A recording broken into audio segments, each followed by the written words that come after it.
Paper third में आपके लिखा है यहाँ पर कंप्लीट दी सेंटेंस में पूछा है trading account is the prepare on the basis of dash expenses. तो ट्रेडिंग अकाउंट्स को हम लोग कौन से एक्सपेंस के बेस पे बनाते हैं? डायरेक्ट एक्सपेंस के बेस पे प्रिपेयर करते हैं। Income and expenditure account is the dash account. Income और एक्सपेंडिचर क्या होता है? नॉमिनल अकाउंट्स होता है। When the goods is the reach and right up dash is account is the credited. तो गुडविल अकाउंट को हम लोग क्या करते हैं? क्रेडिट करते हैं। जब गुडविल हम लोग रेज करते हैं और राइट अप कर देते हैं तो किसको क्रेडिट करते हैं? गुडविल अकाउंट को क्रेडिट करते हैं। डेथ इज कंपल्सरी, रिटायरमेंट में कंपल्सरी है। आगे लिखा है यहाँ पर fees charges by bank for collection of bill on behalf of the holder, उसे हम लोग क्या बोलते हैं? बैंक चार्जेस बोलते हैं। लिखा है fees charges by bank for collection of bill on behalf of holder के, तो उसे हम लोग क्या बोलते हैं? Bank charges. यहाँ पर वन वर्ड टाइप्स के क्वेश्चन पूछे गए आपको। Partnership agreement is the return form, उसे हम लोग क्या बोलते हैं? पार्टनरशिप डीड बोलते हैं। Donation receive for the specific purpose के लिए डोनेशन रिसीव करते हैं तो उसे हम लोग स्पेसिफिक डोनेशन बोलते हैं। Reputation of the business express in the terms of money, बोलता है वो क्या रहता है जिसमें रेपुटेशन बिजनेस का हम लोग मनी में मेजर करते हैं, उसे हम लोग क्या बोलते हैं? गुडविल बोलते हैं। The ratio which is the obtain by the deducting old ratio from new ratio, old ratio को माइनस करते हैं न्यू रेशियो में से, उसे हम लोग क्या बोलते हैं? गेन रेशियो बोलते हैं। एक्सपेंसेस इंकर्ड ऑन डिजोलेशन, जो एक्सपेंसेस डिजोलेशन में हम लोग करते हैं उसे हम लोग रियलाइजेशन और डिजोलेशन एक्सपेंसेस बोलते हैं। आगे आप लिखा डू यू एग्री और disagree with the following statement? Sold but undispatch goods must be part of the value of closing stock, बोलता है sold goods, sold but undispatch, sold हुआ लेकिन हम लोग डिस्पैच नहीं किया गुड्स को, must be parts of valuation of closing stock, बोलता है उसे हम लोग क्लोजिंग स्टॉक क्लोजिंग स्टॉक के अंदर ऐड करते हैं, तो इससे हम लोग क्या करते हैं? डिसएग्री करते हैं। All the receipt are terms of revenue income, बोलता है जितने भी रिसिप्ट होते हैं सब रिवेन्यू ही होते हैं। ए भी डिसएग्री है क्योंकि कैपिटल रिसिप्ट भी इसके अंदर होते हैं।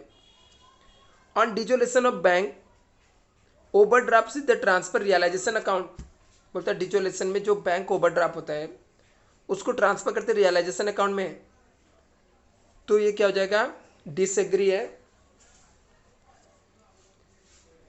Shares can be issue for the consideration other than cash, बोलता है शेयर को हम लोग इशू कर सकते हैं कैश के बिना किसी दूसरी चीज के कंसिडरेशन में। यस एग्री हम लोग करते हैं इससे। Alt plus D R the short की ऑफ डिलीट वाउचर एंट्री, बोलता है एल्ट प्लस डी है वो शॉर्ट की का डिलीट वाउचर का, उससे हम लोग को डिलीट करते हैं वाउचर को। यस इससे हम लोग एग्री करते हैं। इसके बाद फाइंड दी ऑड आपको पूछा है। सैलरी हो गया, कंप्यूटर हो गया, ऑडिट फीस, एडवर्टाइजमेंट। इसमें से सैलरी, ऑडिट फीस, एडवर्टाइजमेंट सब क्या है? खर्चे हैं। कंप्यूटर लेकिन क्या है? असेट्स है, तो कंप्यूटर क्या हो जाएगा? ऑड वन हो जाएगा। Play ground, library book, billiard table, capital fund, तो इसमें क्या है? ये सब क्या होते हैं? असेट्स के पार्ट्स होते हैं, बट कैपिटल फंड का लाइबिलिटीज होता है, तो कैपिटल फंड आपका क्या हो जाएगा? ऑड वन हो जाएगा। General reserve, creditors, machinery, bank overdraft, तो यहाँ पर मशीनरी जो है ऑड वन है क्योंकि असेट्स का आइटम है, बाकी सब लाइबिलिटीज के आइटम है। Discounted bills of endorsement to bill, यहाँ पे डिस्काउंटेड द बिल है, इंडोर्समेंट बिल है, बिल सेंट फॉर कलेक्शन है, नोटिंग ऑफ बिल है। तो यहाँ पर ये तीन methods of bills of exchange के हैं, बट नोटिंग बिल क्या होता है? अलग होता है।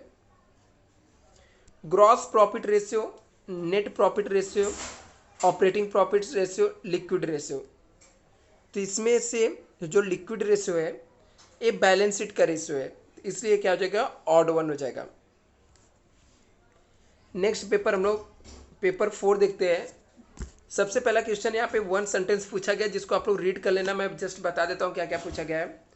When the partners current account open, बोलता है पार्टनर्स करंट अकाउंट कब ओपन करते हैं।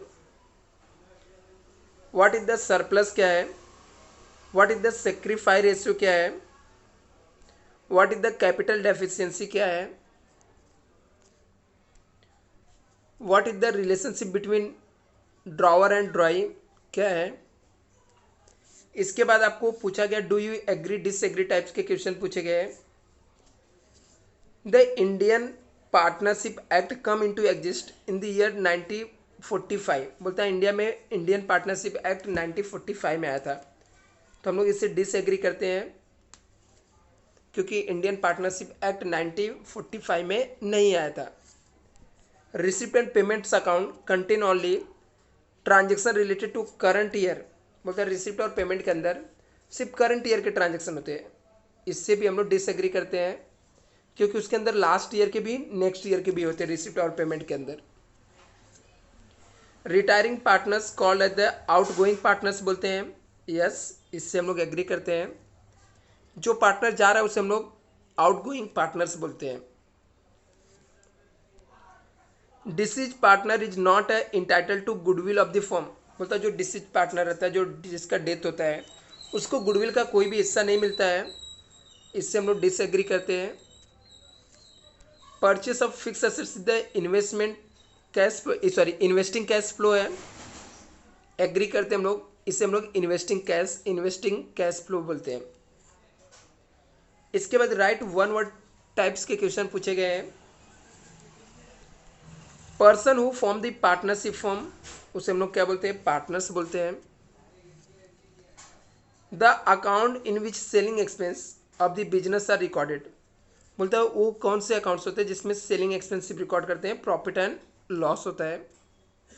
All such receipt which are not recurring nature and not forming the parts of regular flow of income, उसे हम लोग क्या बोलते हैं, कैपिटल रिसिप्ट बोलते हैं। लिखा the ratio in which continue partner are benefit due to retire partner, बोलता है वो कौन सा रेशियो होता है जिसमें कंटिन्यू पार्टनर्स को बेनिफिट मिलता है ड्यू टू रिटायर पार्टनर, उसे हम लोग गेन रेशियो बोलते हैं। The short key use save to the accept the information, वो कौन सा शॉर्ट की हम लोग यूज करते हैं कंप्यूटर में जिससे हम लोग क्या करते हैं, सेव करते हैं और एक्सेप्ट करते हैं इंफॉर्मेशन को, तो कंट्रोल ए हम लोग क्या करते हैं, यूज करते हैं। इसके बाद कैलकुलेशन टाइप्स के क्वेश्चन आपको दिए हैं। वापस से सेम टाइप्स का है। इनकम है 10,000, डेफिशिएंसी 5,000, इसका मतलब एक्सपेंस कितना रहेगा, 15,000 रुपये रहेगा। रीवैल्यूएशन प्रॉफिट 24,000 है, यहाँ पर शेयर्स ऑफ 18,000 है, तो बचा हुआ 6,000 किसका रहेगा, विजय का रहेगा।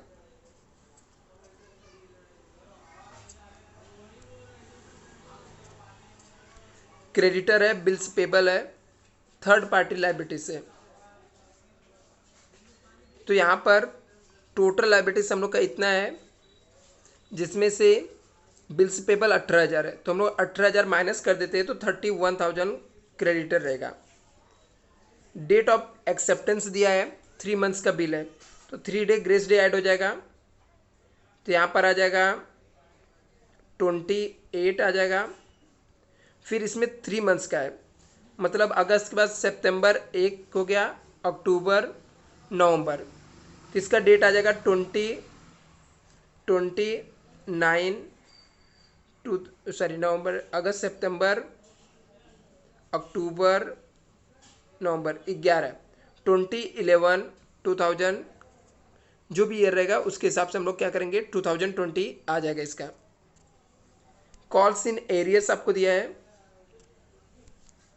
पेड अप अमाउंट दिया है, कॉल्ड अप दिया हुआ है, तो इसका मतलब इसमें से माइनस कर देते तो कितना पेड अप रहेगा, 2,000। हम लोगों ने 5,000 का कॉल किया था, 3,000 पैसा नहीं मिल रहा है, तो इसका मतलब सिर्फ पेमेंट कितना हुआ, 2,000 हुआ।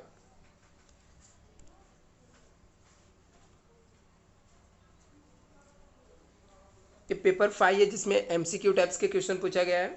Maximum number of partner in the firm dash according to the company तो मैक्सिमम नंबर ऑफ पार्टनर्स कितने होने चाहिए फर्म में? एज पर कंपनी एक्ट के हिसाब से 50 मेंबर होना चाहिए। Subscription receive in advance during the accounting year is dash. Income है, एक्सपेंस है, असेट्स है, लायबिलिटीज है। तो हम लोगों ने एडवांस में रिसीव किया सब्सक्रिप्शन, तो इनकम होता है, इनकम एडवांस में लिया मतलब लायबिलिटीज हो जाएगा। एक्स वाई जेड क्या है? Equal partner decided to admit, Z को ये लोगों ने एडमिट किया 1/7 शेयर के साथ, तो new profit sharing ratio calculate करना है। इसके फॉर्मूले मैंने ऑलरेडी आप लोग को बताया हूं, तो आप लोग खुद कैलकुलेट करके मुझे कमेंट करके बताना है। फोर्थ दिया है the balance of realisation account is share by all partners, insolvent partners, solvent partners, creditor. तो ऑल पार्टनर्स के साथ जो भी हम लोग को रियलाइजेशन के बैलेंस होता है उसको सब पार्टनर्स के साथ हम लोग क्या करते हैं? शेयर करते हैं। इसके बाद वन सेंटेंस टाइप्स के क्वेश्चन पूछे। What is the partnership deed, what is the legacies, what mean by the retirement of partner, what is the noting charges, in which ratio general reserve is distributed death of the partners. तो ये सब आप लोग एक बार read करके जाना। Agree disagree में पूछा डू यू एग्री और disagree with the following statement. Partnership form with the trading concern है, एग्री करते क्योंकि वो बिजनेस करता है। Receipt and payment account do not have the opinion balance, sorry बोलता है रिसिप्ट और पेमेंट में do not have the opening balance, disagree करते हैं। कैश बैंक का ओपनिंग बैलेंस होता है। रीवैल्यूएशन प्रॉफिट है distributed among all the partners including new partners को भी देते हैं हम लोग, डिसएग्री करते हैं क्योंकि रीवैल्यूएशन जो प्रॉफिट रहता है सिर्फ हम लोग ओल्ड पार्टनर को देते हैं। Financial statement include only balance sheet, false है, ये भी डिसएग्री है। Salary account is the come under the indirect expenses, true है, सैलरी जो रहता है वो इनडायरेक्ट एक्सपेंस आता है। फाइंड द ऑड पूछा गया है। Trading accounts, capital account, receipt and payment account और बैलेंस शीट। तो इसमें जो रिसिप्ट और पेमेंट अकाउंट है ये क्या है? अलग है क्योंकि बाकी तीन फाइनल अकाउंट्स के पार्ट्स हैं। सरप्लस दिया है, स्पेशल फंड दिया है, डेफिसिट दिया है, नेट लॉस। तो स्पेशल फंड क्या हो जाएगा? ऑड वन हो जाएगा। नहीं सॉरी, यहाँ पे एनपीओ के सरप्लस भी एनपीओ से, स्पेशल फंड भी एनपीओ का, डेफिशिएंट भी एनपीओ का है। तो नेट लॉस क्या हो जाएगा? इसमें डिफरेंस हो जाएगा, ऑड वन हो जाएगा। डेटर्स दिया है, कैपिटल दिया है, क्रेडिटर दिया है, रिजर्व फंड दिया है। तो इसमें ऑड वन क्या हो जाएगा? डेटर हो जाएगा। रियलाइजेशन अकाउंट दिया है, पार्टनर्स लोन अकाउंट दिया है, बैंक दिया है, बैलेंस शीट। तो इसमें बैलेंस शीट क्या हो जाएगा? ऑड हो जाएगा क्योंकि रियलाइजेशन पार्टनर्स कैपिटल और बैंक ये डिजोल्यूशन में बनता है। कॉल्ड अप कैपिटल दिया है, ओवर सब्सक्रिप्शन दिया है, पेड अप कैपिटल दिया है, इशू शेयर दिया है। तो यहाँ पे डिफरेंस क्या है? ओवर सब्सक्रिप्शन क्या हो जाएगा? ऑड वन हो जाएगा। Thank you so much friend. Next video में हम लोग पेपर 6, 7 जो भी रहेगा उसे हम लोग देखेंगे।